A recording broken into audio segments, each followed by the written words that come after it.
जी, अस्सलाम वालेकुम स्टूडेंट्स। आपका सब्जेक्ट है फाइनेंशियल रिपोर्टिंग 2 और इसका यूनिट 6 जो कि इम्पेयरमेंट ऑफ एसेट्स के मुताल्लिक है उसको हम स्टडी करेंगे। Impairment of assets basically IAS 36 के तहत कवर होती है। तो ये जो टॉपिक है बहुत सारे लोगों के लिए ये एक नया कॉन्सेप्ट होगा।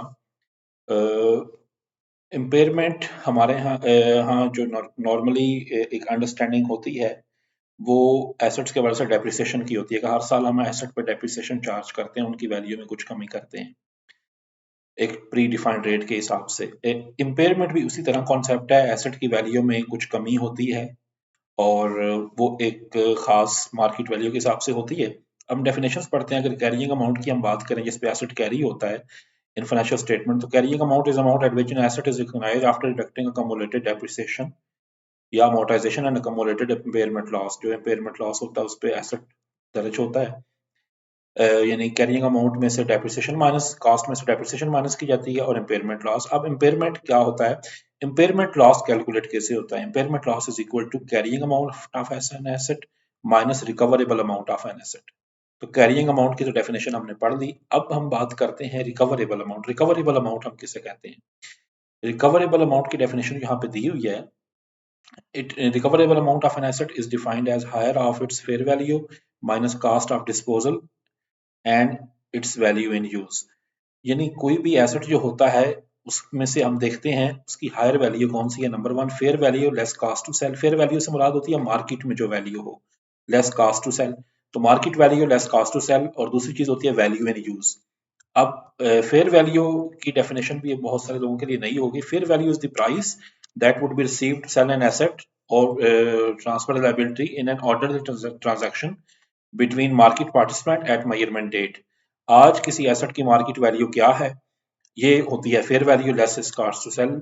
और वैल्यू इन यूज क्या होती है? ये डिस्काउंटेड वैल्यू होती है future expected cash flows end of an asset. यानी फ्यूचर में इस एसेट के इस्तेमाल करने से हमें जितने कैश फ्लोज हो सकते हैं उनकी डिस्काउंटिंग कर दी जाती है टाइम वैल्यू ऑफ मनी के मुताबिक। तो वैल्यू इन यूज कैलकुलेट की जाती है और दूसरी फेयर वैल्यू देखी जाती है। इन दोनों में से जो हायर अमाउंट हो उसे रिकवरेबल अमाउंट कहते हैं। रिकवरेबल अमाउंट को इधर लिखते हैं, कैरिंग अमाउंट लिखते हैं। और अगर रिकवरेबल अमाउंट कम हो जाए तो इम्पेयरमेंट लॉस इनकर हो जाता है।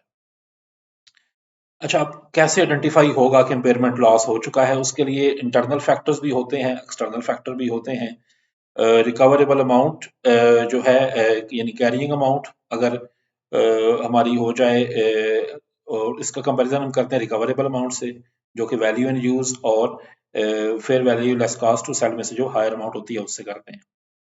सो कैरिंग अमाउंट में से हम अगर रिकवरेबल अमाउंट माइनस करें तो उस सूरत में जो हमारा आंसर आएगा वो इम्पेयरमेंट लॉस होगा। तो इंटरनल एंड एक्सटर्नल इंडिकेटर होते हैं इम्पेयरमेंट के। बाद दफा मार्केट में कोई नया एसेट हो जाता है, पुराने की वैल्यू खत्म हो गई, टेक्नोलॉजी चेंज हो गई। इस तरह इंटरनल भी कंडीशंस होती हैं। बाद दफा आपने डेप्रिसिएशन 10% के हिसाब से लगाई होगी, हो सकता है एसेट ज्यादा डैमेज हो जाए, खराब हो जाए, उसकी यूजफुल लाइफ में कमी हो जाए, उसकी परफॉर्मेंस डाउन हो जाए। तो इंटरनल एंड एक्सटर्नल दोनों वे से एसेट हो सकता है डैमेज। जैसे एक एग्जांपल है कि एक ट्रांसपोर्ट कंपनी ने 15 लाख की वास्ती 2 लाख पहले 2 साल पहले और अकम्युलेटेड डेप्रिसिएशन अभी तक 7 लाख चार्ज की है। और इस वक्त मैनेजमेंट एक्सपेक्ट करती है कि इसकी जो वैल्यू होगी वो 3 लाख होगी। तो ये मिलियन यहाँ से गलती से लिखा हुआ 3 लाख होगी। तो रिकवरेबल अमाउंट उसकी 3 लाख है। कैरिंग वैल्यू बस की 8 लाख है क्योंकि 7 लाख तो डेप्रिसिएट हो चुकी है, तो 5 लाख का इम्पेयरमेंट लॉस होगा। इसकी फिर एंट्री भी इस तरह होगी, प्रॉफिट एंड लॉस अकाउंट को डेबिट कर देंगे यानी कि इम्पेयरमेंट लॉस डेबिट और अकम्युलेटेड इम्पेयरमेंट लॉस क्रेडिट हो जाएगा। इस तरह और भी एग्जांपल्स दी हुई हैं। अब करना क्या है, measurement of recoverable amount. Recoverable amount की हमने मेजरमेंट करती है, ये स्टैंडर्ड में मेन काम होता है जिसमें हमने fair value less cost to sell calculate करनी होती है और वैल्यू इन यूज। दोनों में से जो हायर अमाउंट होगी वो वैल्यू इन यूज होगी। अच्छा, अब फेयर वैल्यू कैसे मालूम होगी? फेयर वैल्यू मालूम होती है, इसके लिए स्टैंडर्ड IFRS 13 जो फेयर वैल्यू मेजरमेंट के हवाले से है। और ये कहते हैं कि फेयर वैल्यू वो अमाउंट होगी जिस पे मार्केट में कोई ट्रांजैक्शन आज की डेट में हो सकती है, जो आज की एग्जिट प्राइस बनती है। और देखिए मार्केट में तो बहुत से बायर मिल जाएंगे, लेकिन जो विलिंगनेस हो जिनके अंदर एसेट खरीदने की और लेस आपकी कास्ट टू सेल यानी एसेट फैक्ट्री से लेके वहां जाना, वो जो कास्ट टू सेल होती है उसको माइनस कर देंगे।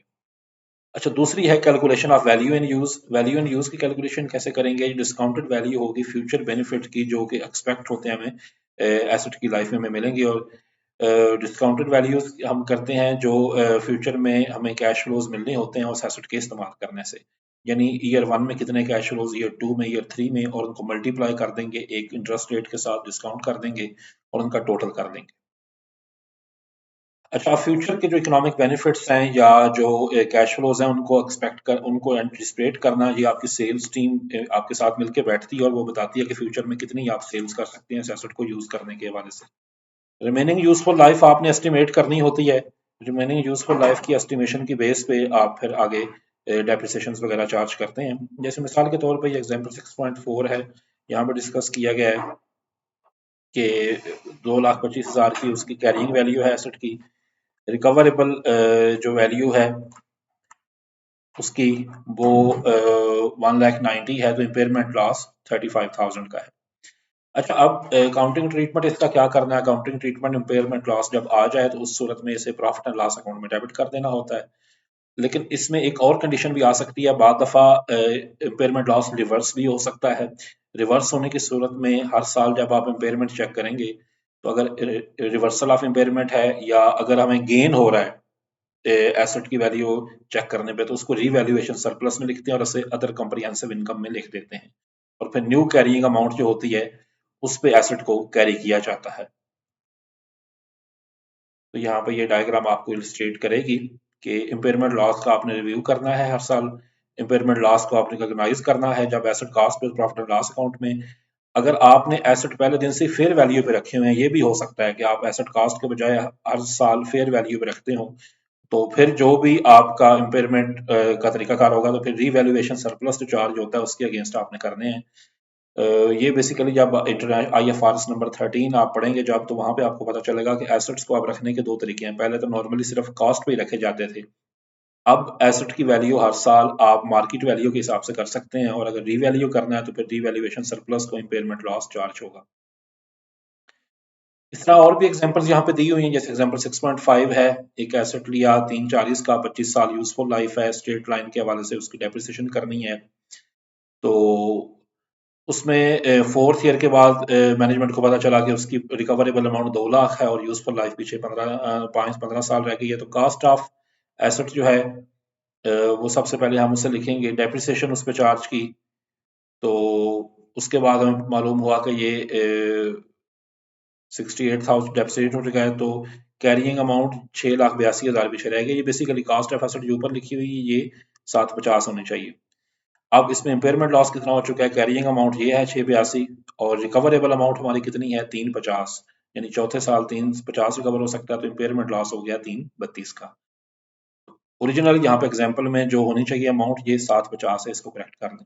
अच्छा, फिर एक कॉन्सेप्ट है कैश जनरेटिंग यूनिट का। बाद में एक कंपनीज में एक तरह के बहुत से छोटे छोटे एसेट्स लगे होते हैं, स्मॉलेस्ट ग्रुप्स ऑफ एसेट हैं जो इकट्ठे इस्तेमाल होते हैं, और तब जाके कोई कंपनी की प्रोडक्ट या सेल्स होती हैं, तो उनकी इकट्ठी इंपेयरमेंट आप चेक कर सकते हैं। फिर एक कॉन्सेप्ट है जी गुडविल का। अगर आप एक किसी कंपनी को खरीदें और उसके साथ गुडविल के अलग पैसे दें और वो कंपनी और उसके एसेट आपकी मलकियत बन जाएं, तो उन एसेट्स की भी आप गुडविल साल के बाद इम्पेयरमेंट चेक कर सकते हैं। और अगर उनका इम्पेयरमेंट लॉस आ जाए तो उस सूरत में सबसे पहले उसको गुडविल के साथ चार्ज करना होता है और गुडविल की अमाउंट उतनी रिड्यूस कर देनी होती है। और जो इम्पेयरमेंट लॉस होता है वो फिर इस तरह का जितना भी हो उसको सबसे पहले उसकी एलोकेशन गुडविल को करें और गुडविल को रिड्यूस करें, और जो बाकी कोई रह जाए तो उसको बाकी एसेट्स के प्रोपोर्शनेटली हिसाब से उसको कर दें। टाइमिंग ऑफ अगर इम्पेयरमेंट टेस्ट की हम बात करें, एक हर साल के एंड पे आपने करना होता है, और कोशिश करें कि ये सेम डेट हो for checking the impairment loss. इस तरह एग्जांपल 6.6 दी गई है, इसके अंदर भी ये गुडविल है, और यहाँ पे भी जब इम्पेयरमेंट आ गई है, ये इम्पेयरमेंट लॉस 25,000 का है, तो ये सबसे पहले जो ऊपर जो गुडविल दी हुई है 10,000 की, ये खत्म होगी, और बाकी जो इम्पेयरमेंट लॉस है एसेट की कैरिंग वैल्यू के हिसाब से बाकियों को भी चार्ज हो जाएगा और उनकी भी वैल्यू कम हो जाएगी। अच्छा, बाद सूरतों में इम्पेयरमेंट लॉस रिवर्स भी हो सकता है, जैसे आपको याद है प्रोविजन फॉर डाउटफुल डेट भी रिवर्स हो जाया करती थी। तो अगर ये रिवर्सल आ जाए इम्पेयरमेंट लॉस की, तो उस सूरत में रिकवरेबल अमाउंट हम मालूम करते हैं, और फिर कैरिंग अमाउंट एसेट की वो अमाउंट हो जाती है जो उसकी रिवर्स होके बने। तो यहाँ पे एग्जांपल 6.7 में ये सिनेरियो डिस्कस किया गया है, इसको आप देख लीजिएगा। और फिर इस टेंडर के एंड पे डिस्क्लोजर्स हैं। आपने बताना है कि हर साल कितने एसेट में इम्पेयरमेंट लॉस हुआ, अकोमोलेटेड इम्पेयरमेंट्स का क्या बैलेंस है, और